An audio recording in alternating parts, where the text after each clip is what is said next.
My skin is brown, my mom was white. And so whenever we would have school functions or, little kids would make fun of me, like, that's not your real mom. Or, they'd make fun of my name, Nazi. It means cute in Farsi, but in English, it sounds like Nazi. And so they would, call my dad Hitler. And it was awful. But the culture is so amazing and it's so rich. And as an adult, that I'm so grateful for the way that my life has unfolded and my horizons have been broadened, and I've been able to see how other people live, which I think gives me a lot of perspective as a journalist. We get stopped by TSA and they ask my parents, if you don't mind me asking, how much money are you guys taking over to Iran? And, this is while everyone's passing by us to get onto the plane. That plane is actively boarding. And so my mom goes, like 8, 9, whatever the figure was, that we were taking over there. And so the guy goes, do you mind if we count it? My mom, she gets really nervous around like these authority figures. Of course, yeah, you can count it. But it's just a very precarious situation to be in because we are literally in the airport gate, boarding the plane. And this guy takes the bag out, get whatever envelope my mom had the money in, and on the ground, as people are passing by us, starts just counting the money one by one to make sure it's accurate.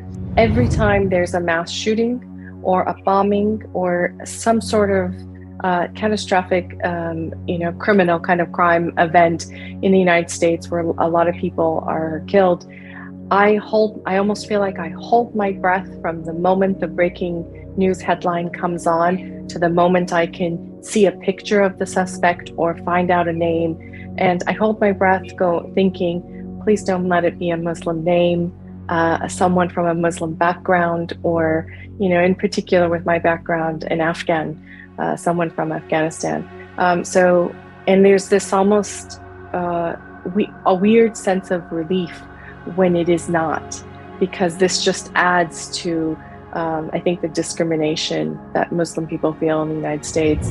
I think it is very hard when you are, like me, one small part of a big news organization. And if you are not supported by the people around you who make direct decisions about what goes on the air, absolutely, I can understand how you would find yourself feeling like, I am the only one here who has a story to tell and isn't able to get that news out. So anger, absolutely, I can understand it.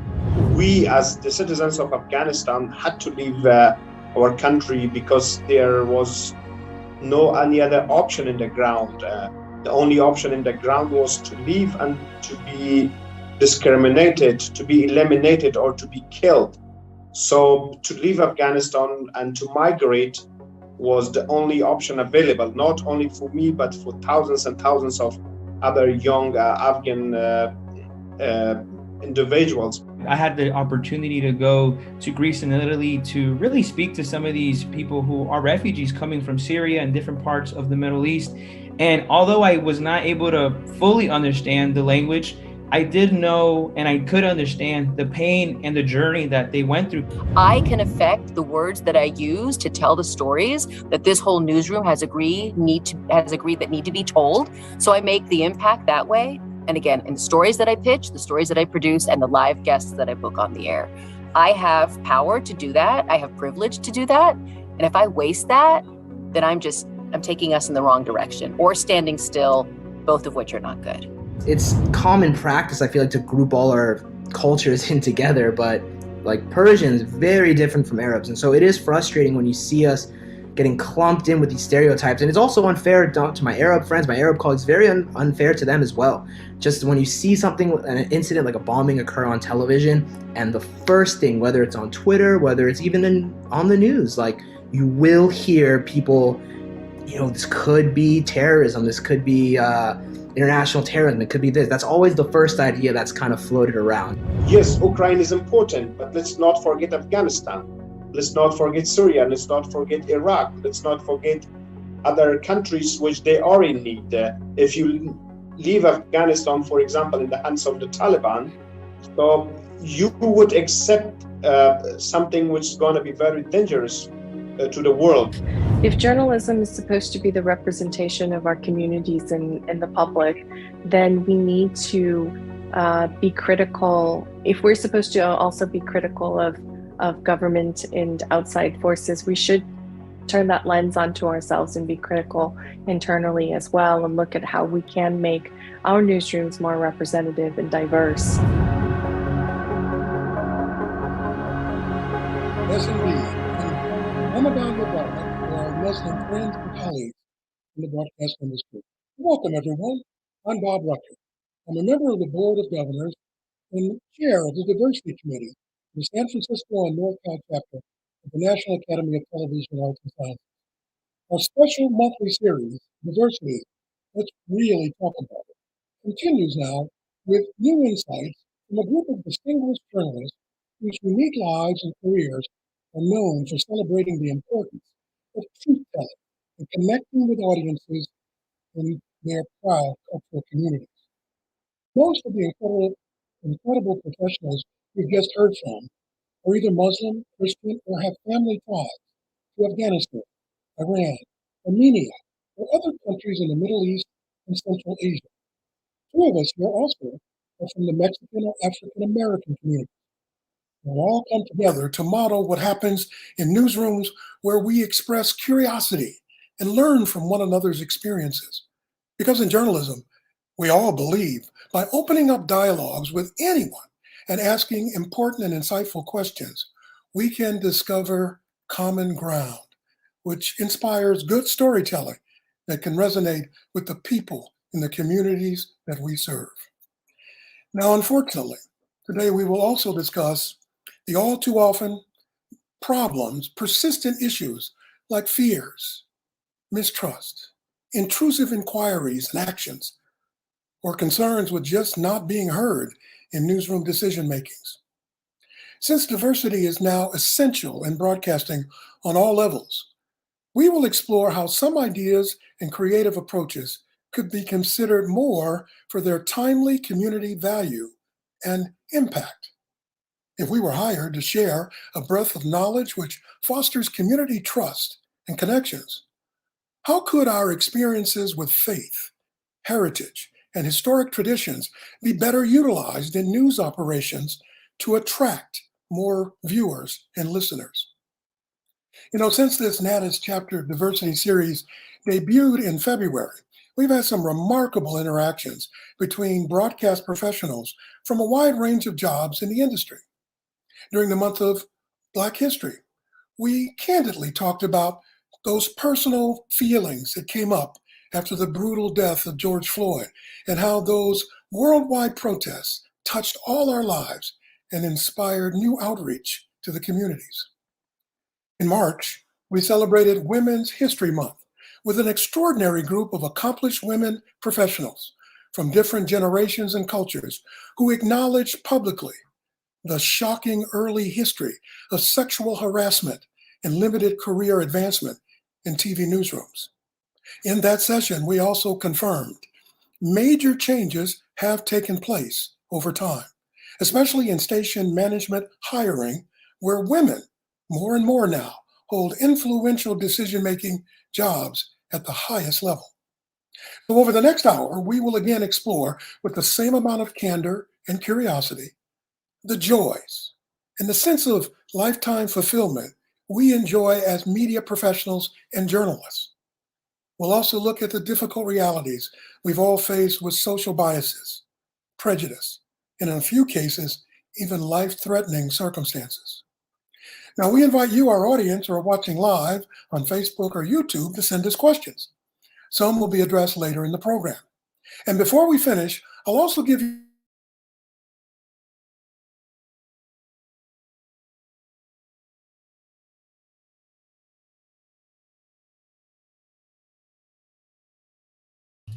Bob, we seem to have lost your audio.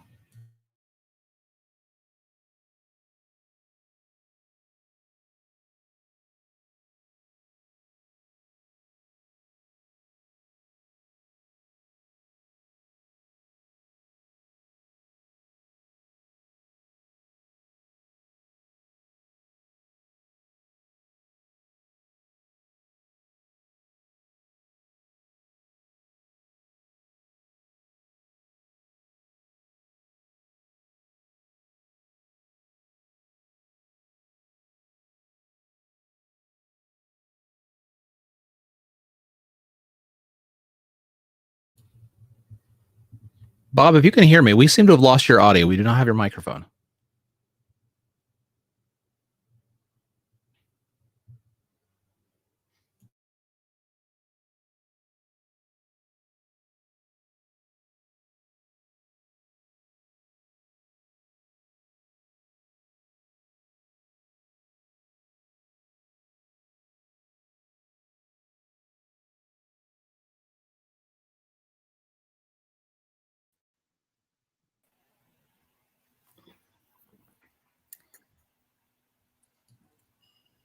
Bob, we can't hear you. Can anyone hear me or anyone else? Yes, we can hear you. Bob's having an issue with his microphone. Bob, your microphone seems to have disconnected. Can you check that really quick? Are we there now? We got you now. Yep. Oh, you missed my open. I got to do it all over again? We got most of it. All right. Well, I'll tell you what. Let's go ahead to the introductions. Nazy, I want to introduce you next. Go ahead. Tell us about you. Well, thank you so much, Bob. I really appreciate that you're holding these discussions, and I'm so grateful to be invited to take part in one. My name is Nazy Javid. I am a morning news anchor and assistant news director at KRCR News Channel 7. It's the ABC affiliate in Redding, California. I just recently came from Eureka, where I was a news director and evening anchor there for several years. And I started my reporting career with the Bay Area's TV 50 KFTY in Santa Rosa. I have 4 bonus kids who are amazing. 3 are triplet boys and 2 who are awesomely autistic. And so you might see them pop in if you do, just so you know. And then I have a daughter who's 16, and I've got a husband who is a police sergeant with the Eureka Police Department. And I got a little dog named Barbie who might be running through here, a little tiny Chihuahua. But I love being a journalist, and I'm super grateful to be here. Thank you for the invite, Bob. Thank you. Go ahead, Keanu. My name is Keanu Igigi. I'm a graphics producer over at ESPN here in lovely Bristol, Connecticut, the first sunny day we've gotten since October. I was a student of Bob's. I was a student at San Jose State studying journalism, also a student of Halima's, who you'll see later in the program. And so I've been over at ESPN for about a year now. Before that, I was at NBC Sports. I was an intern at CNN, back at NBC Sports before they were that, CSN. So I've been in the industry for about 4 or 5 years now. So excited to be here. Halima? Thanks, Bob. Hi, everyone. I'm Halima Kazem-Stoyanovic. I'm an investigative journalist and filmmaker and a professor of journalism and human rights at San Jose State University. I've been there for almost 10 years. Before that, I spent over 10 years in Afghanistan reporting for various news outlets, including Christian Science Monitor, the LA Times, and a variety of news organizations. It is a pleasure to be here with Bob, with everybody. Thanks for having me. We're happy to have you here with us. And Omar, I hope your audio and signal is good. Go ahead. Thank you, Bob. Yes. Hello, everybody. My name is Omar Bettis. I am a digital reporter and producer here in the San Francisco Bay Area with Cron 4. I've been with them for a couple years now. And before that, I was down in Bakersfield working for KGET and Telemundo, working as a bilingual reporter, covering a little bit of everything down there. I'm Mexican American, and I am from San Diego, California. Happy to be here. Thank you so much for the invite. Glad to have you on board. And I've always wanted to say this. Let's go overseas now to our guest, Zia. Go for it.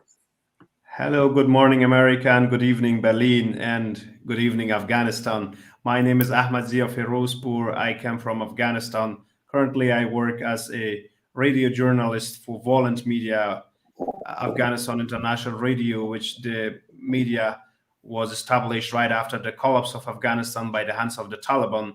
Before that, I work in different capacities in journalism industry and communications, and as well as in the government affairs. I work for the United Nations in Afghanistan. I contributed with the NATO mission in Afghanistan, and I also was a assistant lecturer for Afghanistan universities, particularly in Balkh. And I had the pleasure to be a student of Bob Rocker and Halima Kazem.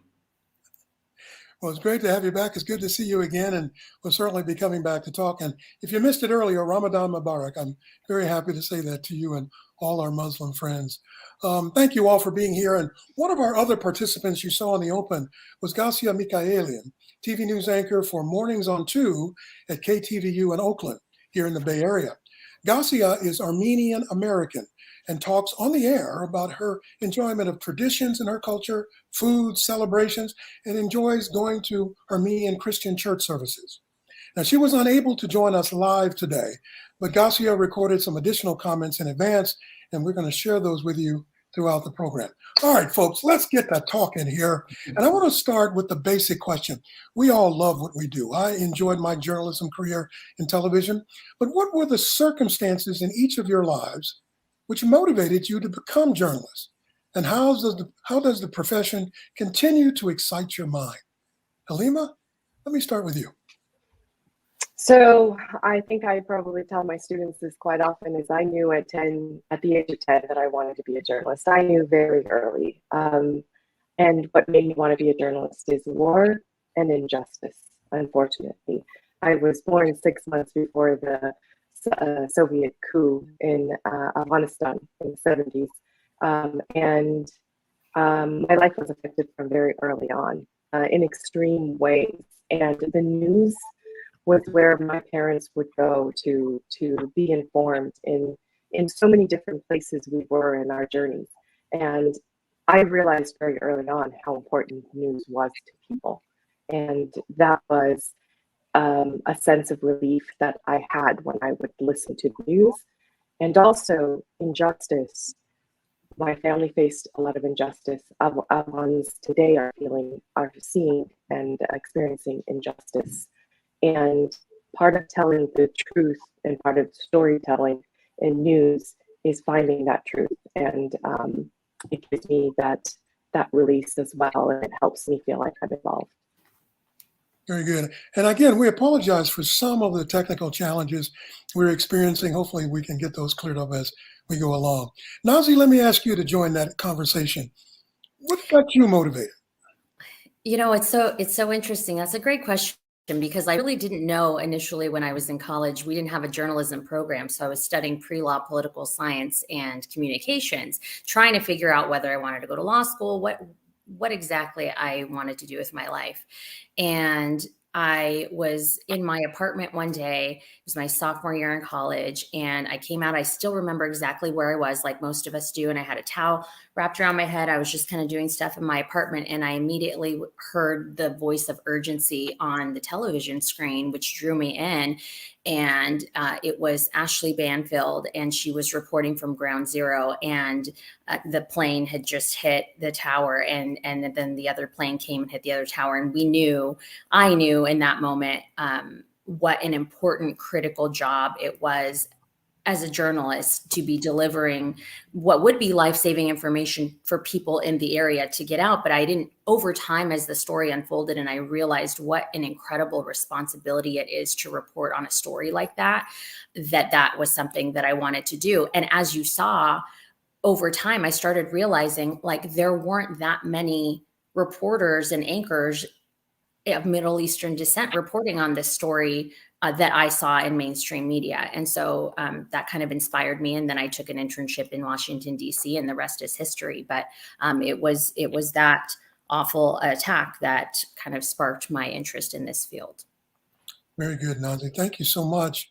And, you know, Keanu, let's bring you in now because you have the dream job that so many young folks in college want and people in our industry want. You work at ESPN, you're doing sports, but what really gave you the bug all at the very beginning? Started from a really young age, I'd have to say. Growing up, every morning, 7 in the morning, first run of SportsCenter came on, and I'd be watching it. And just the passion and love for sports I've had since I was a young kid. And when I realized that, you know, I'm not going to make it into professional sports, unfortunately, 5'8", 170 doesn't do it in many sports. I decided to go in the next best thing, you know, TV. Let's give it a shot. And just as a lot of people who first started, they wanted to be on air, they wanted to be on camera. So did I. And then once I really started learning about the whole industry in general, I really got into the production side of things. And so that's how I shifted over to production. And I've been doing production since I entered the industry professionally. So it's been a lot of fun. It's really cool seeing the SportsCenter set every day, driving in ESPN, kind of seeing the place you kind of dreamed about as a kid. Very good, Keanu. And again, I love what the internet is doing to you. It's turning you into an artistic expression as you talk. But we heard you. Putting me through it. We thank you for it. And talk to me a little bit now, Omar. You were telling me when we talked earlier that your mother loved your first name and that's how you got it. And so many people think that you are from Middle Eastern or Arab culture. But I really want to know, what got you into journalism? Yeah, that's right, Bob. It's funny you say that. My name, you know, just coincidentally happens to be a name that is very, very popular from my understanding in the Middle East and from a lot of people that I actually know. But I got my first start in journalism really was at the height of the elections in 2016. I actually was also a student of Halima and Bob's. And in doing so, I remember, you know, stepping into Bob's office and he let me know at the time that the Latino vote, which is, you know, I identified myself as a Latino Spanish speaking male, you know, it really inspired me to, you know, really understand the power that journalism has, especially in my community. I know I grew up with my mom watching Telemundo, Univision, where, you know, they really, really tuned in into those, the news stations to learn what's happening in our community. And so for me, it really happened at the start of the elections. And then soon after the elections happened, I actually went overseas with Halima, where we did a documentary on the refugee crisis that is happening over there on the other side of the world, and it just ignited that interest of my upbringing, which I grew up with immigrant parents, and so I really understood at that point, having traveled abroad and overseas, that you know there's a lot of people who deal with the same thing who may not have the same culture or even the same language, but there's a lot of similarities there, and so I believe that is something that still excites me now with the industry. And, you know, I really find it a privilege to be able to do what I do now. Well, again, I love the enthusiasm. That's exactly what most of us are feeling. And Zia Ferozpur, let me bring you in now and talk about, you grew up in Afghanistan. You wanted to be a journalist. You came to the United States to study at San Jose State how we do American-style freedom of speech journalism. And then you had hoped the future would be different for your country. Talk to us a little bit about how you're feeling now. Well, first of all, I took the decision to be a journalist when the Taliban for the first time occupied my country back in the 90s. And those days, Afghanistan was the country of no voice, no picture. And it was difficult for people to access to the right information. I remember it was so hard for us, especially I was a kid, but my father with so many struggles, trying to find a way to listen to the BBC radio, listen to the Voice of America, and to listen to other radio stations to get the right information. So from that time, I decided to be a journalist and to raise the voice of my country and to get the right information to the right people. However, it is not very easy in the country, especially after the Taliban took the country again for the second time, to be a journalist, because to be a journalist is a challenging job. You have to take the risk in order to put yourself in the shoes of a journalist. But of course, you pointed out correctly that I had the pleasure to be at the University of San Jose back in the days during the 2012. This was a great opportunity for me to explore the journalism of this style of journalism which is conducted in the United States of America. And I took the knowledge back to the country of my origin in Afghanistan. However, I'm now in Berlin, and I took that knowledge to the class, to the students of Afghanistan, and to share the knowledge to the Afghan students who are now still in an uncertain situation. Some have evacuated Afghanistan, some are remained in the circumstances of fear and uncertain.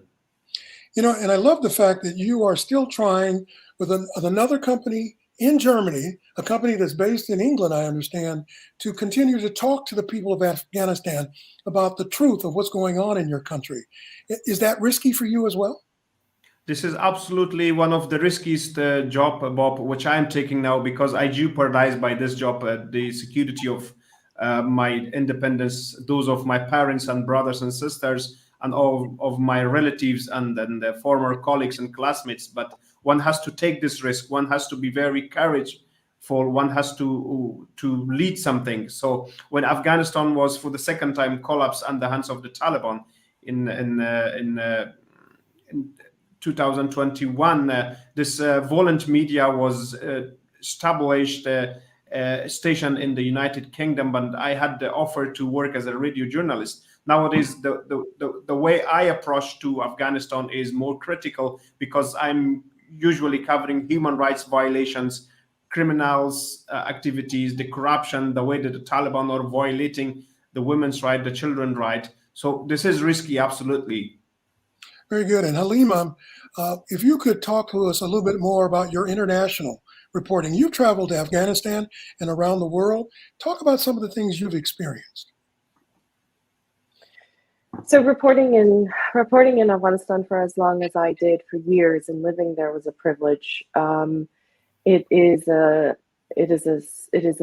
special country, and very dangerous for journalists. And it has been a place where I've learned some of my biggest lessons in reporting and what it means to report, and also had some of my most dangerous moments, being Afghan-American, being this dual identity, and being passing through places with a U.S. passport and an Afghan passport. And as Zia says, it is critical. The kind of information that's needed in Afghanistan on a daily basis is critical, and everyone who works there puts their lives at risk every day, even if it was during the time when the U.S. was still in Afghanistan.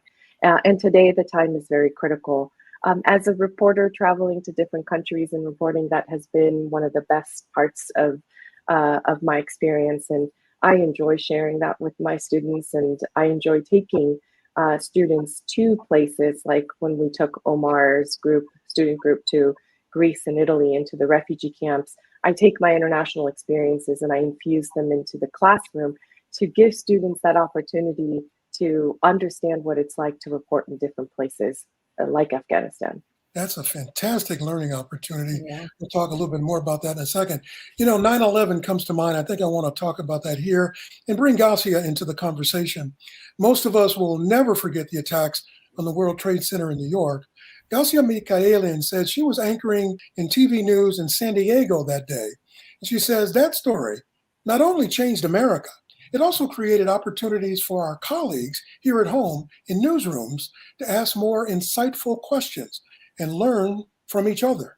Take a look. We were lucky that we had a Muslim American reporter in our newsroom at the time. And she and I, after that day, had a series of conversations about, well, so when we say God, let's talk about what that means. Or, when we talk about jihad, what does that mean? And so she was a great help to me personally and to everyone in the newsroom. However, she shouldered much of the burden of teaching all of us about her culture, her religion. And I often think, like, wow, what would it have been without her in that newsroom?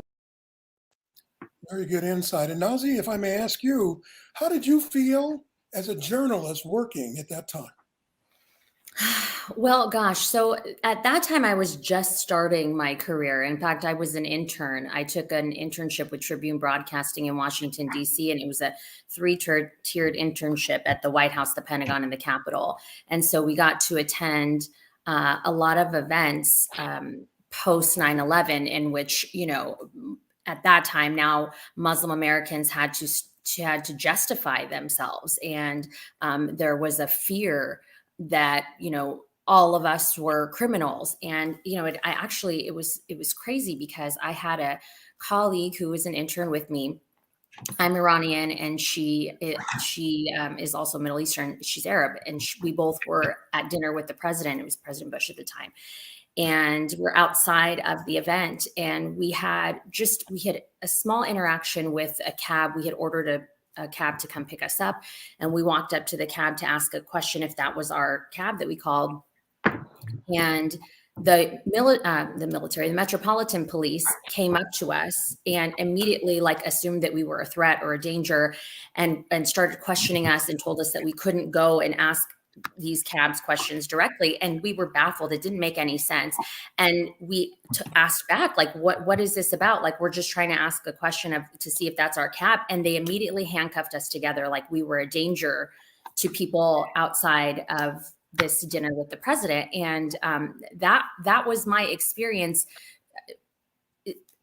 I couldn't put together that this is a reality now. This is a post 9/11 reality where hate crimes are increasing, and people who are Muslim or perceived to be Muslim are now seen in a different light. I mean, it was a really difficult time to be Persian, and it is, and I saw change over the years, and then and then we come back and we have travel ban, and there's so many things that have come out throughout the media that have had a direct impact on me and my loved ones and my family, and it just baffles me today that we're still going back to the same problems.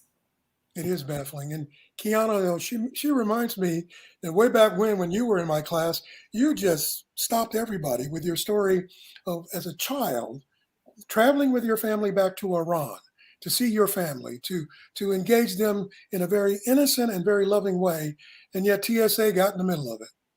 You want to say any more about that? Yeah, we briefly touched on it in the cold open. It was an interesting experience to say the least. We were just going to Iran. I believe it was my second time going to Iran. I was about 12, 13 years old. And we're just flying, I believe, from Los Angeles and doing our 2-3 long flights to get over there. And so it was in, I believe, LA. We get past TSA, everything's fine. We're getting ready to get on this long flight to go to Iran. And we get stopped as the plane is boarding. And it was a little confusing at the time. That's interesting. That's a little weird. And so as everyone's boarding, they stop us. They tell us, listen, how much money are you guys taking over to Iran? A little weird question to ask as we're boarding the plane. My parents answer the question. And then they ask, can we count that money? Sure, you can. Or where are we going? They just took the bag on the ground as everyone was boarding on the plane, one by one, counting the bills as everyone's looking at us what's going on with these people? Are they counting their money in the gate? And so it's just a really weird experience. And I remember being 12, 13 years old at the time thinking, this isn't normal. I don't ever remember this happening. And so that's really stuck with me over the years. And I remember just sharing that story in your class and people being pretty surprised about it. Yeah, most people thought, come on, TSA, this is at that point a time in your life when we should be more aware than it seemed to be demonstrated. And Omar, you and I have talked a lot about a variety of issues.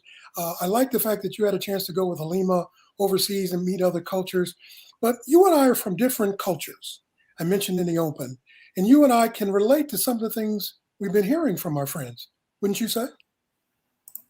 Yeah, Bob, I totally agree. I know at least journalistic, in my journalism career, I've gone to, down at the border, down in Tijuana, where I was doing a report on the migrant caravan that was happening, I believe, in the winter of 2019, going into 2020. And I remember vividly having to go through, so many checkpoints. Being a journalist, it's, very dangerous in Mexico to be a journalist. And it really reminded me when I went abroad with Halima, where we went to Greece and Italy, where I actually got stopped quite a few times. And I remember vividly being very upset about it, kind of, asking, why am I the one being stopped? Our whole group basically got to go, but I was the one being stopped. And as I realized, the color of my skin, I did have a little bit of a beard, I guess, at the time. So it was really, reminiscent of the things that I had to go through when I was, like I said, reporting on in Tijuana. Although they may be different, places around the world, but the dangers are still, very much there. And I can absolutely relate to, having fear, for your life, for your security, and, being frisked. Like I said, I grew up in San Diego, so I would go, down to Tijuana every so often. And, still some of those same things, still exist in a lot of other countries as well. Absolutely. And let me bring back Zia from Germany. Zia, we've talked a little bit about stereotypes, some of the challenges that are presented in worldview about Muslims and people from Middle Eastern cultures. From your perspective, growing up in Central Europe, or Central Asia, what would you suggest is the reasons behind this perpetuated stereotyping about the culture? Well, Bob, thank you for this important question. First of all, we have to admit that in so many cases in the globe, but especially in the West, it seems to feature the Muslim community constantly a little bit in a negative way. Well, I agree there are issues with the Muslim communities in terms of terrorism, in terms of radicalization, but that's not all the Muslims in the world. So the portrait of this negative image of Islam takes place by some media, intentionally by some media for a purpose. And I think that narration really has to be changed. And the global Muslims have to also, on the other hand, represent their cultures in a softer way. And they should take all these opportunities to identify their values and their cultures. So when we talk about, for example, Islam as a case, so Islam itself has so many pros as well. So let's take Ramadan as an example. For example, Ramadan is an opportunity where people can worship and where people can peace with themselves first. So when we talk about Ramadan, that doesn't mean only to stop and avoid eating and drinking, but it also means to have a peace in your side, to have peace around yourself and to give peace to the world. So that has to also be changed from the Muslim community and to give a new cookie to the world. So the world has to really know the Muslim communities, that they are not only the terrorists, but they're also doctors, they're engineers, they're the scientists, they're writers, they're footballers, they're, for example, journalists, they're with different capacities and different careers, and then have to be engaged with the perception that has the Western community now. So as in the beginning of this talk, it was mentioned that in the West, there is a culture nowadays, unfortunately, when there is a bomb blast, when there is an attack, so they are naturally related to the Muslim community. That is right, actually, in some cases, but it's not right in all the cases. Look at the Ukraine issue.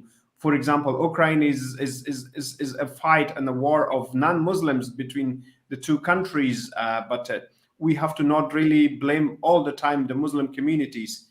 This is very sorry that this image was built, as I mentioned, for a purpose or not for a purpose, but one has to change it by giving the new perception to the world. I would imagine. And I'm going to invite the entire panel now to jump in. Don't wait for me to call on you. But I'm curious about these stereotypes. I've seen them as a journalist. I've certainly tried not to engage in those. But when we get back to talking about our newsrooms, I wonder sometimes, are you being listened to? Are your ideas being ranked as important enough to compete with the stories of the day? Let's take it into that zone and see what your thoughts about it. Nazy, you have that wonderful look on your face that you might have something to say. Well, I'm just thinking we don't have that because I'm leading the newsroom. So I'm able to share that perspective, but I wonder for the newsrooms that don't have that balance. I mean, we know that the portrayal of Muslims in the Western media changed dramatically after 9/11, and there's this heightened fear of violence that could be committed by Muslims. And when you hear of, a terror attack, that's what people immediately go to. And what's bothersome to me is that the media perpetuated this idea that Islam, that the religion could be responsible. And so it's important to have those discussions when we're, making sure that we're not interchangeably using those terms. It's difficult to have those discussions without the experience. And I was lucky enough to be able to travel and go to Iran and see different cultures and see the world from a different perspective. Not everybody has that. And I have to say that there just aren't enough of us representative in the media to tell that story. And so I often hear like Islam and terrorism used interchangeably. And it's just something that we have to change with dialogue and discussion in our newsrooms. And luckily we're able to have that in mind, but I can't speak for elsewhere, but the more of us, the more diverse our newsrooms are, the better off we all are. So in other words, it sounds like an easy bias to jump to. Mm-hmm. Bob, let me add something here. Is I think that during 9/11, I was in New York City. I had just finished working with MSNBC and I was at NYU and I lived in the city. So the effects of 9/11 were immediate for me. And days later, actually the day of, when we realized that it was Osama bin Laden network, and I had always researched and worked on Afghanistan, and I knew his network was based there. So for us as Afghan-Americans, we knew that would be where the blame would be laid. As a newsmaker, as a journalist at the time, and I was at the NYU School of Journalism at that time, and had just finished working at MSNBC News, the scenes of 9/11 were dramatic. The exodus out of New York City was incredible. It brought back memories of so many different wars all over the world that I had seen photographs of, and masses of people just fleeing a war zone. So those are forever burned in my mind, those images.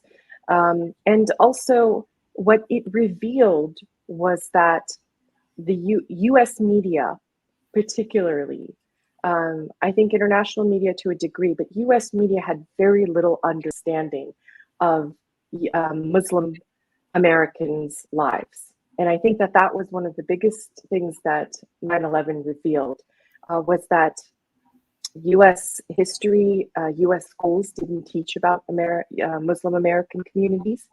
And what it also revealed that US media saw Muslim Americans as a monolith, as one large group, which it doesn't. Just like Hispanic Americans or Latin Americans are not a monolith. They all come from different countries. Muslim Americans come from different countries, have different cultures, have variations of languages. And so that was a point for US media to be introspective and say how little we understand. And I have to say that Muslim American journalists were tokenized in newsrooms. They were left with the burden of explaining a very big community. They were left with the burden of carrying their identity in the sense of identity politics. So it brought up a lot. It helped surface quite a few issues within news media in the US. So it's deeply embedded in our culture and it's perpetuated through generations. Keanu, tell everybody about the story at Syracuse. Keanu got his master's degree at Syracuse before he went to ESPN. And you told me a story about a classmate. Tell us all about it. Yeah, I had a classmate who was actually is a pretty good friend of mine. And so we were just talking in class one day. It was a time, I think, where it was 2019. So something happened between the Iran and US where tensions were a little bit more heightened than normal. And there was a story running up on the TV in our newsroom about it. And I just overheard from my ear, just hearing someone go, why don't we just bomb Iran? Just bomb them. Let's get it over with. These guys are so annoying. We have to deal with their BS every single day. Let's just do it.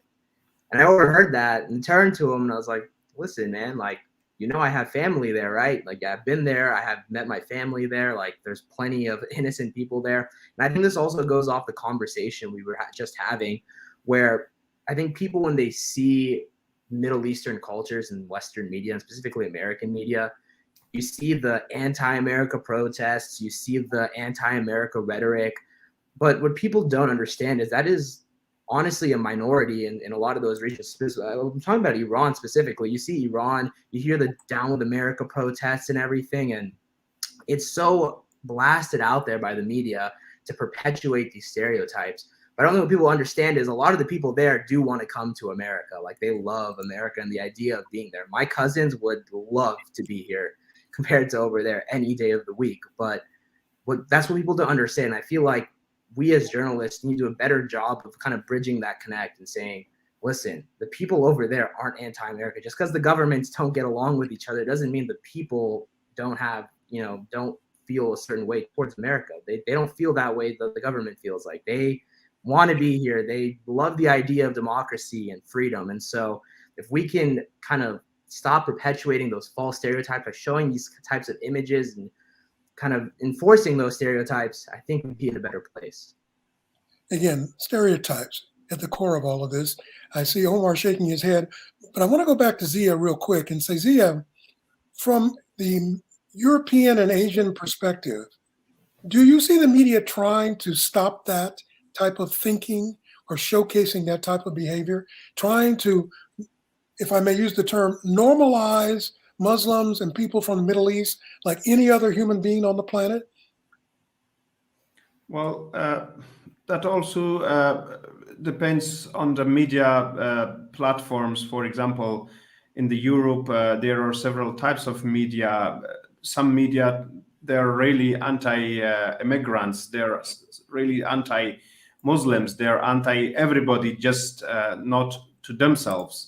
But there are open media, independent media that, which I see after the crisis of Syrian refugees and the crisis of Afghan refugees. They are portraying the Muslim community in a way that this should be accepted for the globe, and they're helping. They are making case studies of the refugee families, of the Muslim families. They are giving floor for them to raise their voice But when I speak about this stereotyping, let's also come to the realities of our own communities. So this is not actually the West. They're taking the Muslim images in a different way. But when it comes to also some Muslim communities, you see that on the other hand, journalists are also treating not in a proper way, and they see journalists as the spies, and they see journalists as their enemies. They don't give the right information for the journalists. For example, nowadays we see that the Taliban in Afghanistan, they're treating journalists, they're arresting journalists and making a lot of violations against journalists. So, in generally speaking, I think, Bob, it's a long way to change this image. And that long way should be shortened, first of all, by the Muslim journalists. And they have to take the creativity, and they have to also, on the other hand, explore the diversity. I'm also calling on the Muslim media as well in the world, in Afghanistan, in Iran, in Iraq, in other countries, that they also have to be very, give acceptance to the other religions, to the other cultures, to the other ethnicities. So it should be a two-way of supporting each other and giving floor in order to make a peaceful image of all the human being in the globe. Very well said. I want to drop in a personal note about a colleague that I wanted to get for this program, but he's traveling internationally and was unavailable to do this this time, but he wants to come back in the future. And one of the reasons why I wanted him on the program is that I had a sense that he was angry. He was angry as a television journalist here in the United States, American born, by the way, but has family in the Middle East. He feels that as a reporter, sometimes he will pitch a story in the newsroom that he knows the community that he belongs to would connect with, would find it valuable, or would just tell the story of Ramadan in a way that humanizes it, making it more personable, more understanding. And he says sometimes it just seems like the news producers and the news operations in America just, they don't want to hear all that. You know, we've got breaking news we got to cover. We'll try to get back to that later. This notion of being put off because that story is not hot enough. All of you, talk to me about that.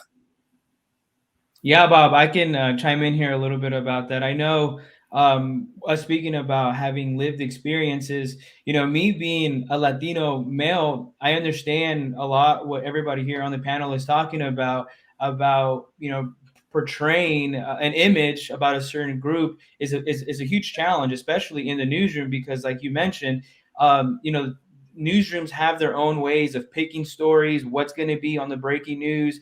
And let's say like myself, who I have gone to certain places around the world to get that firsthand experience, to know what's actually happening on the ground, then to be able to come back into the newsroom and pitch it, or let's have discussion in a way where it may be newsworthy. I think that's another challenge that maybe a lot of us tend to forget is the whole, I guess, politics about a newsroom and what makes, you know, what makes us, you know, a news report in the rundown at the 5 o'clock or in the 6 o'clock, all that stuff, you know, it's super sometimes out of most of our hands. The actual journalists who are at the streets, getting the interview, talking to politicians, sometimes that is very much out of our hands. It has to be almost, you know, what's going to do good on TV, what's going to sell. And I think that's always a challenge as journalists. We always, I mean, I'm sure a lot of us have had this experience where we got to be able to, you know, pitch out some good story for that story to actually, you know, be the story that we get, you know, assigned to that day. So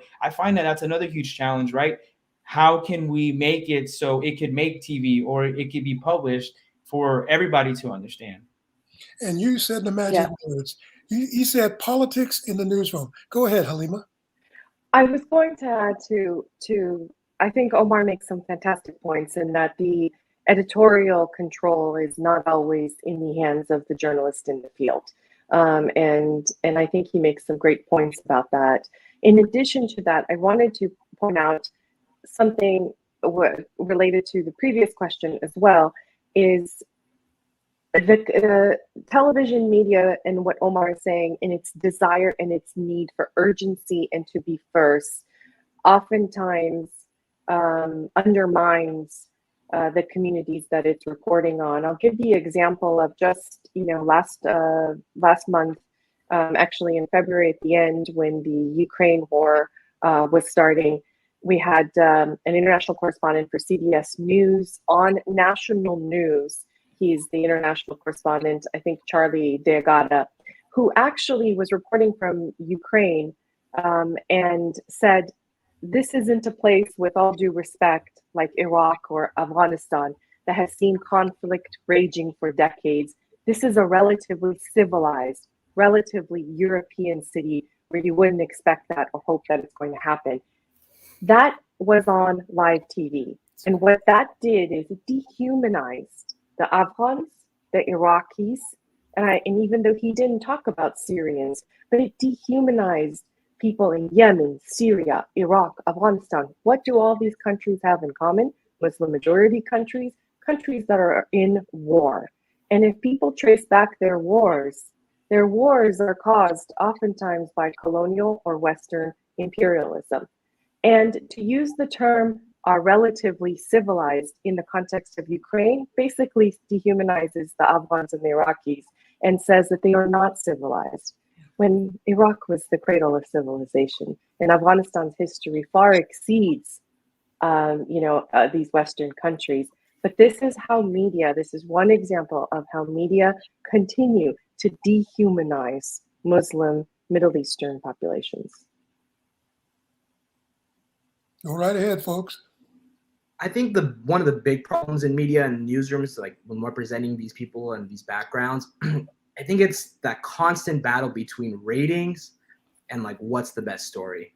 Because there's times, and I've been in plenty of newsrooms, where we're not going to necessarily run the best story, maybe the story that has the best content in it, that kind of has the best storytelling in it. We're going to tell the story that gets the most eyeballs on the screen, gets as many people on the screen. I understand at the end of the day, it's the ads, It's the revenue that comes in that keeps our newsrooms functioning. I understand the desire to get there, but I think we need to find that balance, and it's going to be really difficult. But we have to find that balance between, yes, ratings are king. We need to get our ratings, but also we need to put some relevant stories out there. And I feel like sometimes you just get too comfortable running the same stories that we know are going to get the eyeballs.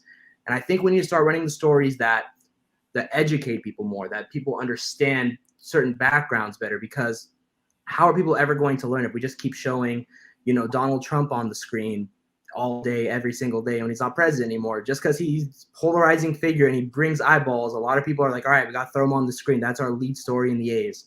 Where I think it's just better. And we have to find that balance. And I don't have the answer right now, but I think we need to work towards that answer, balancing the ratings and the revenue and the business part of the industry and the storytelling aspect of the industry. I think we can. Go ahead.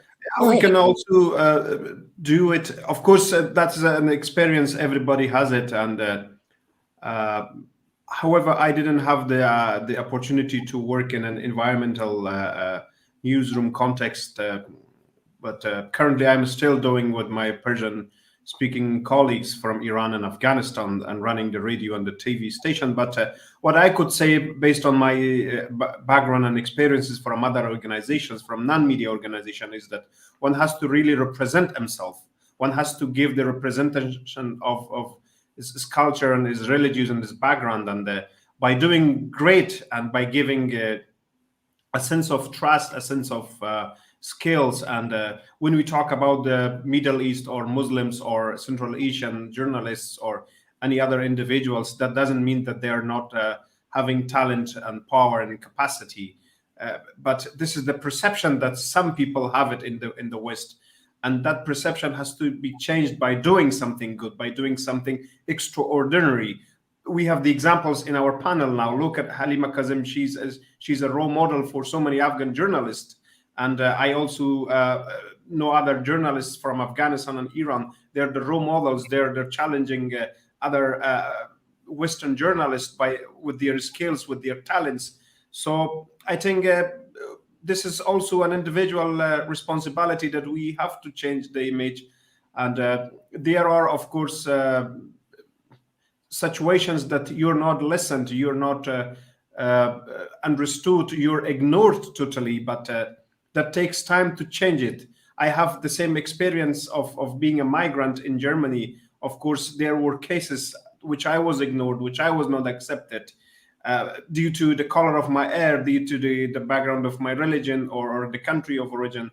But when I managed to express my skills, my talent and my background, and that perception was totally changed. So this is my suggestions for the young journalists working now in the newsrooms. Good advice. And those key words, not being accepted, you don't feel that you were accepted. Nazy, I know we've had those experiences as young journalists, and I wonder sometimes, and this is me thinking out loud, feel free to disagree with me, folks. I do understand stations are hiring people as executives or producers specialized in diversity news content to make more news operations aware of how to cover their communities. But I also wonder, are they biased, or do you really need somebody as a gate control person to tell you what to cover? Nazy, what are your thoughts? Such a loaded question. I haven't had the experience of being hired or let go because I'm, or promoted or not promoted. I haven't had an experience that way in which my cultural identity has impacted my career that way. I've been fortunate, and I feel very privileged to be in the position that I'm in. But I do agree that we need more opportunity to share more about our Muslim communities and our cultures in the news. And it's the same problem that I don't have a solution for, that I always go back to. It's like, are people going to be interested about this in our community?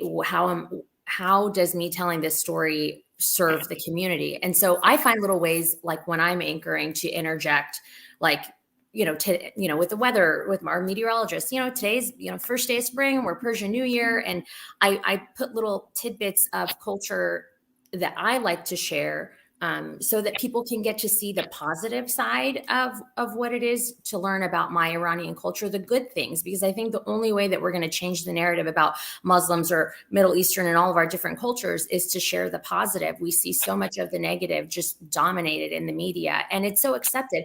And then the fact that and I'm going away from your question, but it's so accepted to use the term, like, the people associate terrorism with Islam, but they don't associate, white nationalists or the KKK with Christians and Christianity. How some of it is so accepted to be spoken about this way, and how it would be people would be outraged if we spoke about it on the other end. I don't know what the solution is for that. I wish I had a solution to that problem. My mom is Christian, my dad is Muslim, and I grew up in a household where, everyone's ideas and thoughts were accepted. But we just, I don't know. I don't have the answers. I think just dialogue and sharing our personal experiences is where we have to start. Well, it certainly starts the process. It opens up our minds to these realities. I'll share one personally.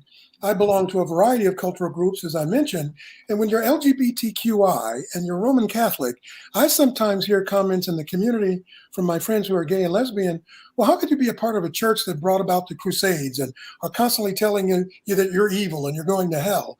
So I can understand that rub, that challenge. And I remember when I tried to cover those communities, I would try to be sensitive to the words that we use in describing what's happening in that community and why it's news. And I'll ask the entire group, do you worry about the words sometimes? You're shaking your head, Omar. We worry about the words. Why? Yeah, at least for me, I think I mentioned to you, Bob, before when we were speaking, I remember so vividly in my first job where I was kind of asked by somebody, hey, are you sure you want to say your last name like that? So my last name is pronounced Bettis because there's an accent on the first E. And, it really drew me back because language, especially in our, industry, is so important. And like Halima mentioned, right, even somebody who, let's say, is a CNN international correspondent saying, words carry a huge, huge meaning. And so at least, myself being Latino, it carries the same weight. I want someone to acknowledge, what my culture, my identity, how you say my last name. And I know I'm kind of going back to the previous question, but I think a lot of the challenge also lies in where in the world we are at. I couldn't say or report on the same things that are happening in Bakersfield that are happening here in the Bay Area. But I do definitely believe that our words have huge, huge meaning. And if anything, it's always a constant struggle. I know, being on TV, you always have that pressure of knowing exactly what you want to say, saying it right, because there's always going to be somebody out there, coming at your head saying that, you mispronounced something or you didn't say something correct. But I definitely believe it's a huge challenge for us. Very good. Other thoughts? I agree. And I think that if I could point to one word, which is fundamentalist or fundamentalism, and it's become obviously post 9/11 synonymous with Islam. But my issue with it is a lot of people don't read history, don't know history, and that is true in the United States as well. And in this context, fundamentalism is actually tied to early 20th century Protestant Christian movement and sect, and misunderstood these days to always refer to Islam. And so these histories are not spoken about. And the words, we are as journalists wordsmiths, right? We have to be very careful on how we apply words and use them. And not knowing those histories actually makes that quite a big problem for us. Very good. And Ferozpur, we have a question from one of our board members about terminology itself. What would you suggest are terms that are correct and work and should be used in the media, as opposed to let's stop using these other terms? What would you say from your perspective there? Well, first of all, we should look into the reactions of the Muslim communities when you use a word in the context. For example, as Halima mentioned, the fundamentalism or the fundamentalists or the jihadis or the Muslim terrorists, or however these are the common words that are currently being used in the last 20 years by the Western media. But one has to look to the reaction of the people, how people are welcoming them or rejecting them. When you call, for example, a Muslim terrorist, that's like blaming an entire community of Muslims. Yes, there are terrorists in the Muslim communities, and those were in other non-Muslim communities as well. So we have to think about the definition. The definition of terrorism, the definition of any other phenomena is very contextual, I think. That contextuality is different from the country of my origin and the country of yours, or where I see it in one way and you have to see it in the other way. I think it's very much important because the Muslim communities, or most of them, are very conservative. So when you are covering the conservative community, and you have to be very cautious with the literature that you use, with the words that you use, and the way that you shape and you represent the stories. I would like to give you, for example, an example. If you want to travel to a Muslim community, if you want to really get the trust of your Muslim host, it's better you wear the same that they wear. You for example, greet the same that they greet. And if you, for example, not respect the culture, that's the same in the way if I come to United States and I don't respect the culture of diversity, of the sexual diversity, or any other, for example, the religious independency and the freedom of speech, I see very nonsense, for example, if I come to the United States and not respecting this diversity. And when you expect me to respect this diversity, and that should be also on the opposite way. Should be mutually extended to everyone. Good point. And you made me think, and let me bring Keanu back in the conversation. We talked a little bit about this in class once, about the women wearing the hijab and how you approach women and men differently in certain cultural communities. But what he just said, what Zia just said, was if we know how to act at a Thanksgiving dinner table and not to cause an uproar, an explosion by triggering Uncle Sam or Uncle Bob or Ellis, then why can't Americans understand the notion of be respectful of these cultures? Now, the question for you, Keanu, is you're now in a major network, you've got that wonderful job at ESPN, but you want to be able to do what we all had to do, climb the ladder of success, pay your dues, work the long hours, show them that you're good, and he is real good. But once you do, what do you expect him to do in terms of listening to you? Oof, great question, Bob. I mean, everyone wants to be heard at the end of the day. I think whether you're working in media, whether you're working in any industry, any job, you want to be heard, you want to be listened to. So it is frustrating when, you're pitching ideas, you're bringing a lot of ideas to the table and you feel like you're not being heard. And, that can affect you, I think, mentally, and it can be very frustrating. And you won't bring, that 100% effort to the job. And I think, for me at least, I think when it comes to me pitching ideas in the past, I would say, one, my age, being young, not being in the industry as long as some of the other producers there. And then my background when it comes to certain stories, I'd say. So it's important to listen to everybody, no matter if they're 18 years old, they're just a new producer on the staff, or, they're much older, in their 70s, they're about to retire next year. I think it doesn't really, you have to listen. I think listening and being heard is very important, because the second someone doesn't feel like they're being heard, or their producer is not being heard, whether anybody on the crew isn't being heard, I think that's when issues arise. That's when you don't get people's best foot forward, and you don't get to hear all these different viewpoints that we've been talking about, why it's so beneficial to have such a wide and diverse newsroom. But if no one's listening, it's going to bring a lot of more problems than the ones you're trying to solve. We all want to be heard. We want to be listened to. With that end, I'm going to use that as a cue to say, if we have any questions from our audience, if you want to send those to us now, that would be good. We're coming up on a time when we'd like to hear from the viewers that are watching this program. As we transition into our final comment, which is about the whole idea of diversity. I have something from Garcia that she wants to add in just a moment. But before we get to Garcia, I want the entire group to talk to the Academy and its membership and people watching on YouTube and Facebook. Why is it important for the broadcast industry to understand and take diversity, inclusion seriously? Why? Got them thinking. I can see it on their faces. I can start off, no worries. Well, I mean, at least for my experience, although I'm come from a Latino background, in my experiences amongst everything that we've talked about here today, I took it upon myself to learn about a different culture, and for me, the Middle Eastern, was very much a lot like we spoke about today. It was a lot of preconceptions, a lot of untruthful things. And when I went abroad, I really realized that other cultures share a lot of the same similarities, the same customs as me. And so I believe it's important to have these conversations of diversity in newsrooms, specifically because we can share our lived experiences. And I truly, truly believe, as much different people make us out to be, from Latinos to Middle Eastern, we are much, much more alike. And I truly believe if we're able to share our lived experiences, I feel like we're going to be able to touch and really reach a much broader audience to really understand that we're much more alike. And I understand that when we don't understand something, we have our preconceptions, but I think a lot of people will be surprised to know that we are much more alike than different. Very good point. And I think here's where I'll bring in Yasia.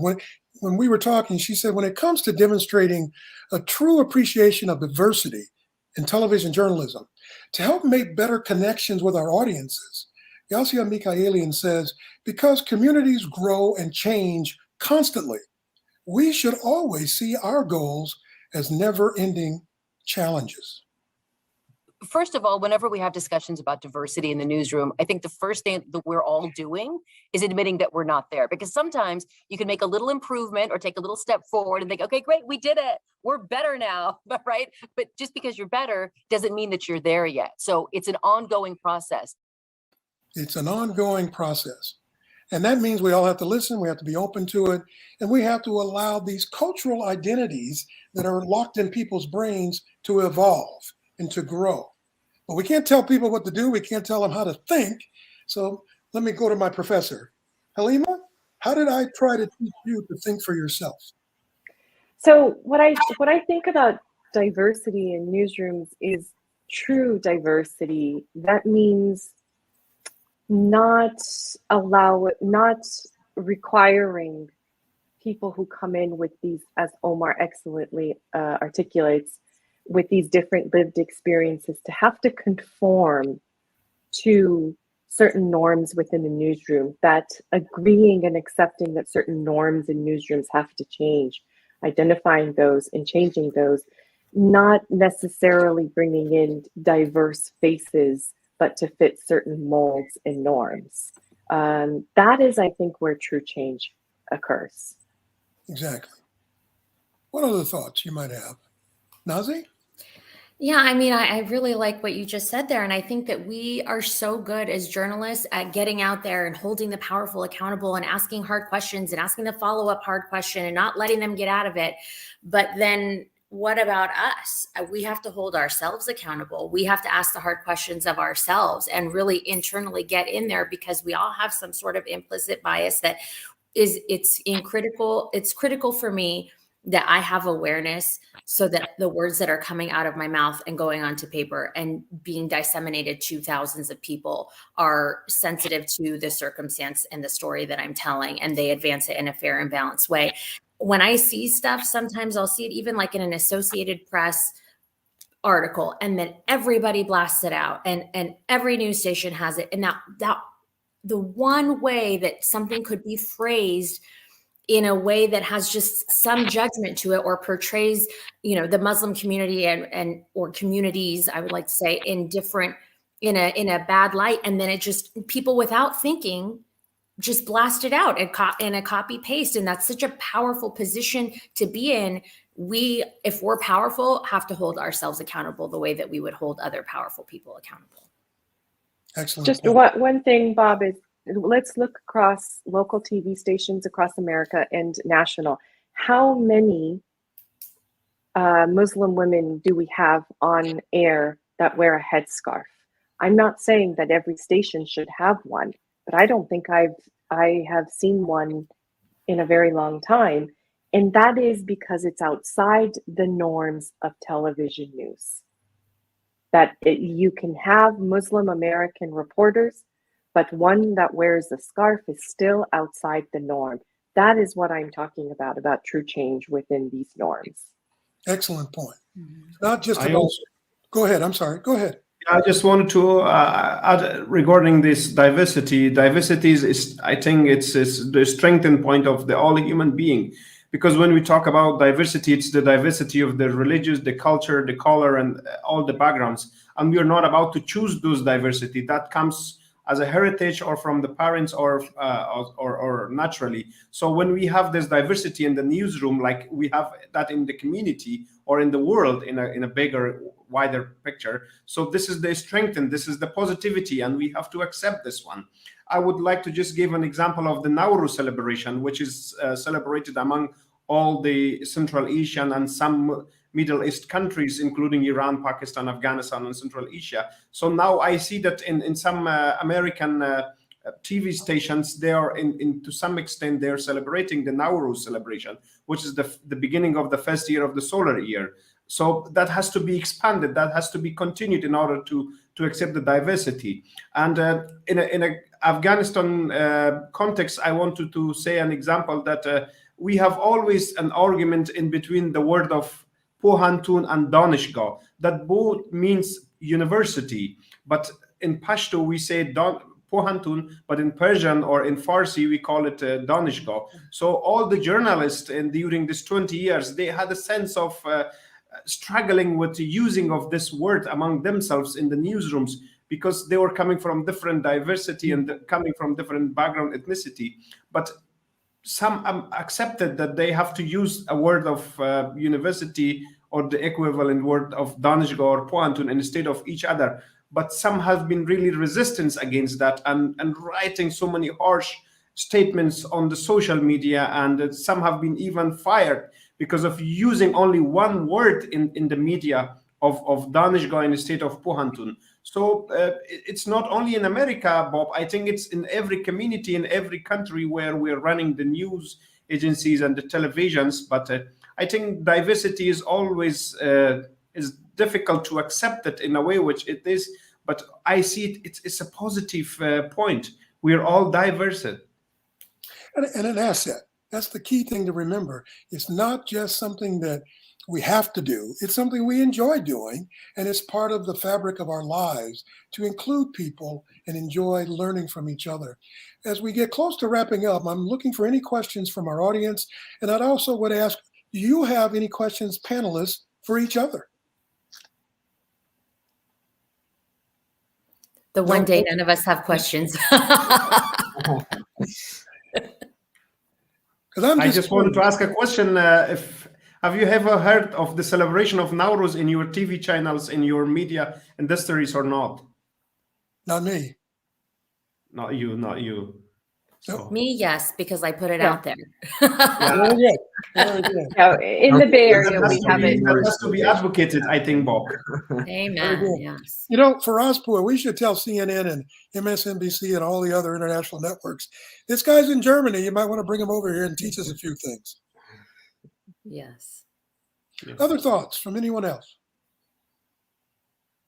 Then I'm curious, as we move forward, what would help in terms of the Academy of Television Arts and Sciences to send out whatever messaging through social media or through our websites?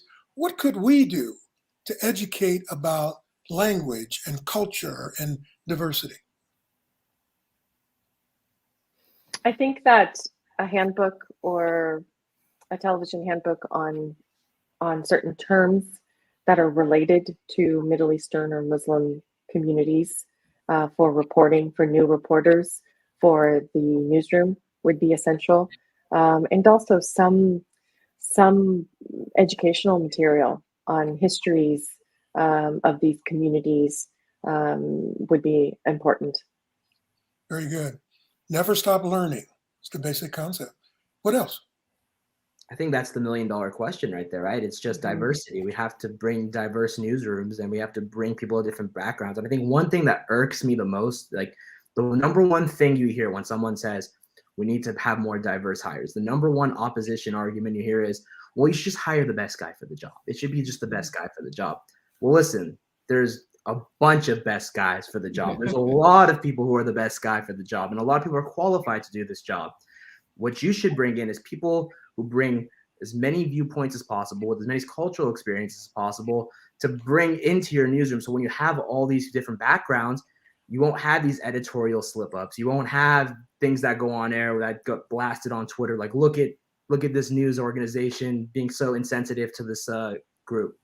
So that's the $1 million question, right? We have to bring in more diverse hires. And I hate it. I hate it when people say it's just the best guy for the job. It shouldn't be by your skin color, your background. There's so many people that are qualified for the job. We need to break those norms. For example, what Halima was talking about, we have to break those norms, and we have to really attack this issue head on. Very well said. Thank you, Keanu. I know, Halima, you may have to run very quickly. Do you have any final thoughts? Thank you for bringing this to an audience. And there's a lot to be worked out, but I'm so honored to be with everyone today. Well, we hope you'll come back and be a part of all of this. Anybody else want to offer anything else before we wrap up? Just grateful for the discussion, Bob. Thank you for opening this channel and giving us an opportunity to share our experiences. Very good. My pleasure to do so. And those of you who are my former students, I told you I'd get you back on the air with me someday. You did. Thank you so much, everybody. I appreciate the conversation. Yeah, guys, thank you. I'll just ask my producer and director, are there any other questions from the audience? All right, very good. Well, I hope to follow up with this in a creative way, and I welcome your input. I hope all of you will continue to stay in touch, become members of the Academy of Television Arts and Sciences, and most of all, keep letting us know what we're not doing quite right. That's the only way to tweak it and make it better. Thank you all very much for being part of this today. Thank you so much. Thank you. Thank you. Merci.